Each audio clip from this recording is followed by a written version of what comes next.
Hello, my friends. This week I wanted to talk a little bit more about Shabbat.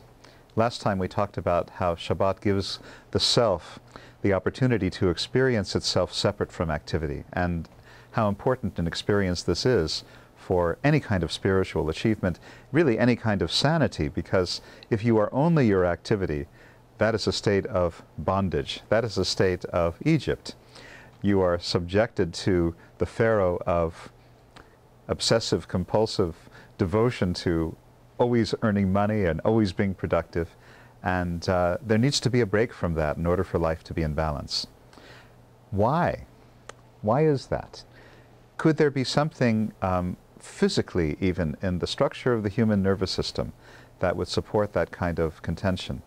And I would say yes, there is, because there are actually two nervous systems in every human body. There is the sympathetic nervous system, and there is the parasympathetic nervous system.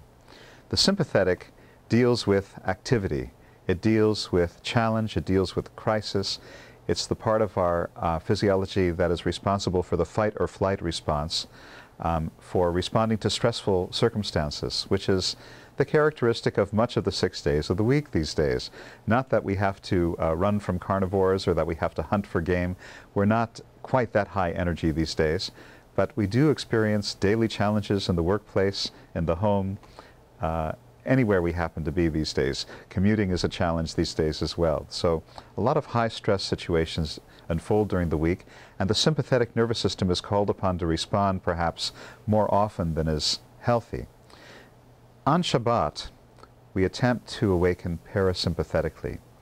The parasympathetic nervous system is responsible for unconscious processes, such as digestion, such as sleep, such as relaxation, such as enjoyment, such as enjoying calm circumstances. And parasympathetic nervous system is what's hooked into Shabbat. And this is really the reason why Shabbat should not be a foreign experience to any one of us, because we all have a parasympathetic nervous system, and hopefully we have a chance to awaken parasympathetically, at least for a few minutes every day during our waking consciousness. And certainly it's the parasympathetic that's responsible for us being able to fall asleep at night, although again, that is increasingly a challenge for people in this high energy, high stress society in which we live. There's a wonderful book that I was reading this week by my teacher, Rabbi Zalman Schachter. It's called The First Step, A Guide for the New Jewish Spirit. Has been just published again recently. And there's a wonderful chapter in there on the Sabbath in which he says, all spiritual authors agree that the parasympathetic mode of being plays a great part in high spiritual achievement. Hence, we must condition and reinforce this mode. We must learn to feel Shabbasdig, see, smell, and hear Shabbasdig, and have a total Shabbasdig consciousness.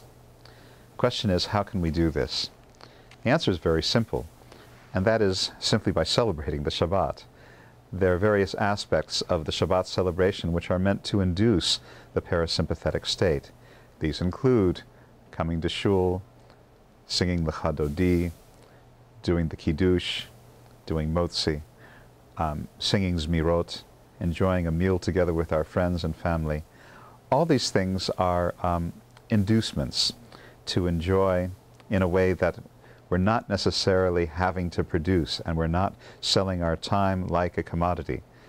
It's an opportunity for us to experience ourselves as creatures in God's creation and just to enjoy being as human being.